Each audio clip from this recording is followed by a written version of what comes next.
तुम्ही फक्त एक बल्ब वापरताय त्याच्याऐवजी 2 बल्ब वापरा. ह्यानं काय होईल, मी अर्थिंग दिलंय, आता मी फेजला जोडतो, दोन्ही बल्ब लागले, तुम्हाला कळतंय, परत जोडतो, दोन्ही बल्ब लागले. आता तुम्ही नीट बघा, दोन्ही बल्ब निम्मे निम्मे लागतायत म्हणजे डिम होत आहे. आता तिसरीकडे जोडलं, डिम लागतायत.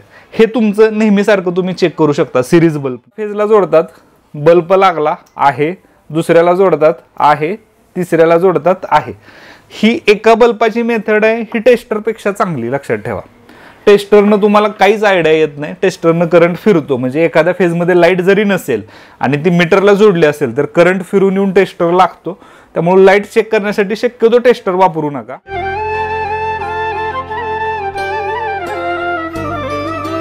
शेतकरी बांधवांनो नमस्कार.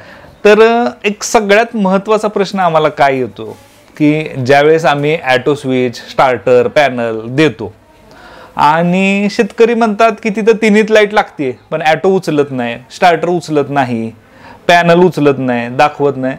तर शेतकऱ्यांना ही सध्या सगळ्यात महत्त्वाची गोष्ट काय की शेतकरी पहिल्यांदा चेक करतात हे टेस्टरनं. तर टेस्टर ही सगळ्यात चुकीची मेथड आहे.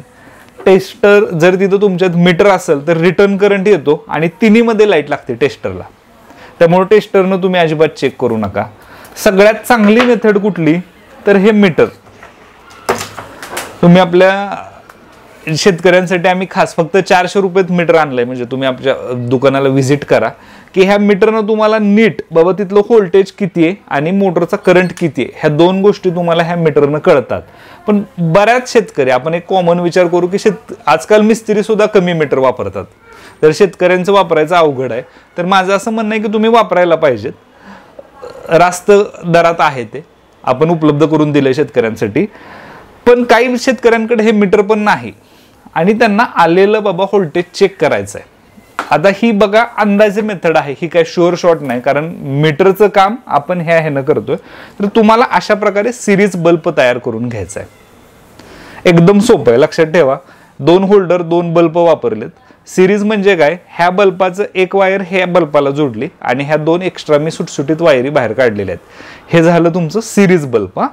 आता इथं मी शेतकऱ्यांना समजण्यासाठी इथं मी मीटर लावलंय, तुम्हाला दिसतंय.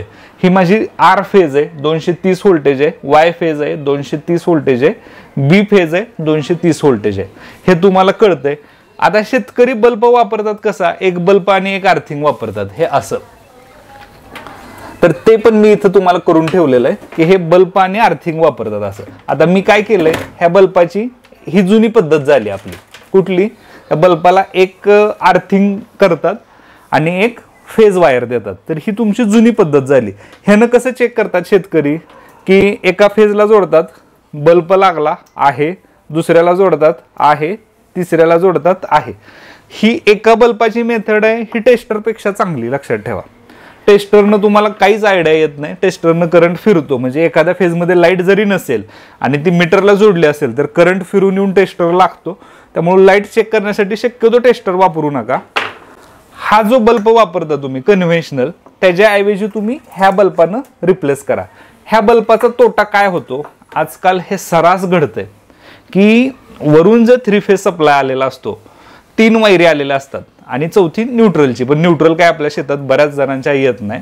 तर एक कुठली तरी वायर कट होऊन खालच्या वायरीला थटते. बघा, 3 वायरी ज्या आलेल्या असते त्यातली एक वायर कट होते आणि ती खालच्या वायरीला टच होते. आपण जर ह्या बल्बानं चेक केलं, ह्या बल्बानं, तर फुल लागतोय. शेतकरी म्हणतात अहो तिन्हीत लाईट लागते, ॲटोच का चालू होत नाही, स्टार्टरच का उचलत नाही. तर लक्षात ठेवा, ह्या तिन्ही फेज ह्या वेगवेगळ्या असतात आणि ज्यावेळेस एकच फेज दोन्हीमध्ये येते त्यावेळेस तुमची मोटर चालत नाही. ना सिंगल फेजची, ना 2 फेजची, ना 3 फेजची. सिंगल फेजची चालू शकते जर एक अर्थिंग आणि एक फेज घेतलं तर, पण 2 फेज आणि 3 फेजच्या मोटरा अशा चालत नाहीत. त्यासाठी तुम्हाला जर चेक करायचं असेल तर असा सिरीज बल्बच तयार करावा लागेल. आता मी एक जनरल आयडिया देतो तुम्हाला. हे दोन्ही बल्ब दिसत आहेत का बघा. मी इथं अर्थिंग घेतलेलं आहे माझ्या सोयीसाठी, न्यूट्रल घेतलेलं आहे. तर मी हे न्यूट्रल जोडतो तुम्हाला. हे मी असं इथं न्यूट्रल जोडलंय, अर्थिंग जोडलंय. तुम्ही फक्त एक बल्ब वापरताय त्याच्याऐवजी 2 बल्ब वापरा. ह्यानं काय होईल, मी अर्थिंग दिलंय, आता मी फेजला जोडतो, दोन्ही बल्ब लागले, तुम्हाला कळतंय, परत जोडतो, दोन्ही बल्ब लागले. आता तुम्ही नीट बघा, दोन्ही बल्ब निम्मे निम्मे लागतायत, म्हणजे डिम होत आहे. आता तिसरीकडे जोडलं, डिम लागतायत. हे तुमचं नेहमीसारखं तुम्ही चेक करू शकता सिरीज बल्बनं.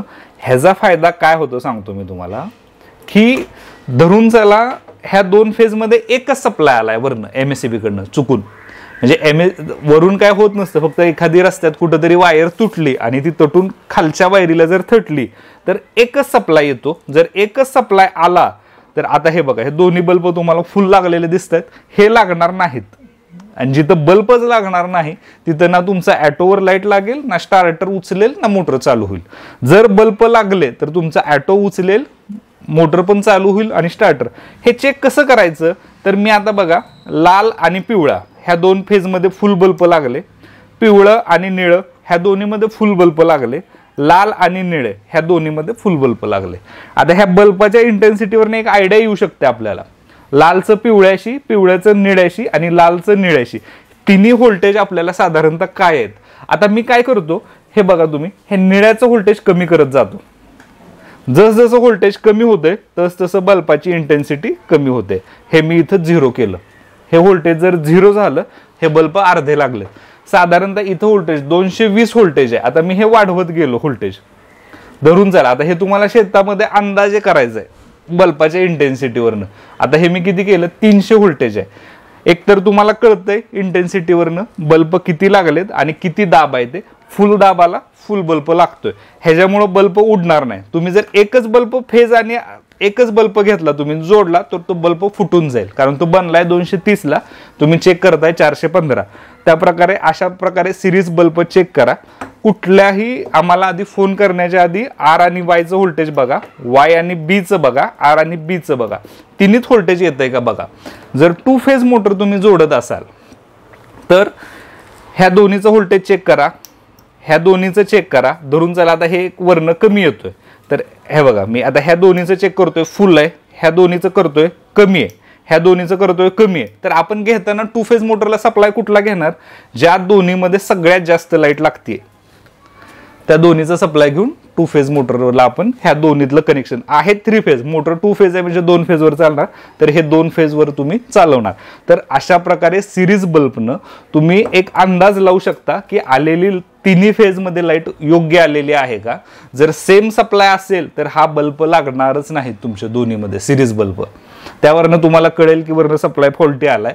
2 फेजला घेताना कुठले 2 कनेक्शन घ्यायचे हेही तुम्हाला कळेल, ज्या दोन्हीमध्ये सगळ्यात जास्त लाईट लागते. आपल्याला एक व्होल्टेजची आयडिया येईल बल्बाच्या ह्याच्यावर. तुम्हाला थोडंसं सवय आणि प्रॅक्टिस करावी लागेल. हे मीटर तर वापराच, पण जिथं नसेल तिथं आजच तुम्ही शेतकरी बांधवांनो असा सिरीज बल्ब तयार करा आणि तुमचं व्होल्टेज लाईट चेक करा. तर या व्यतिरिक्त काय डाऊट असेल तर तुम्ही आमच्याशी संपर्क साधू शकता.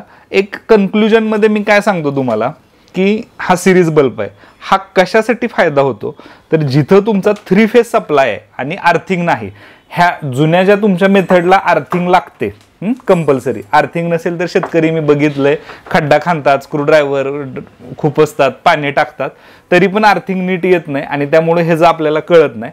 आणि जरी आपण फेज अर्थिंग मेथड वापरली तर त्यामुळं आपल्याला, जर मी मगा सांगितल्याप्रमाणे म्हणजे एकच लाईट दोन्हीमध्ये येत असेल तर त्या दोन्हीमध्ये आपल्याला कळत नाही फॉल्टी लाईट आली का नाही फेज अर्थिंगच्या बल्बामुळं.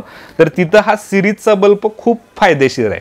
म्हणजे तुम्हाला याला अर्थिंगची गरज नाही आणि यानं तुम्हाला क्लिअर आयडिया कळते की बाबा ह्या दोन्हीमध्ये लाईट आहे का नाही, फुल व्होल्टेज कशामध्ये आहे, हे तुम्हाला ह्यानं क्लिअर आयडिया येते. तर ह्या बल्बला अर्थिंगची गरज नाही आणि ह्यानं तुम्हाला खरं आयडिया येते की बाबा त्यामध्ये खरंच सप्लाय आहे का नाही. लक्षात ठेवा, जर ज्या 2 फेजमध्ये बल्ब लागू शकत नाही तिथं तुमची मोटर, स्टार्टर, ॲटो काहीही चालू शकणार नाही.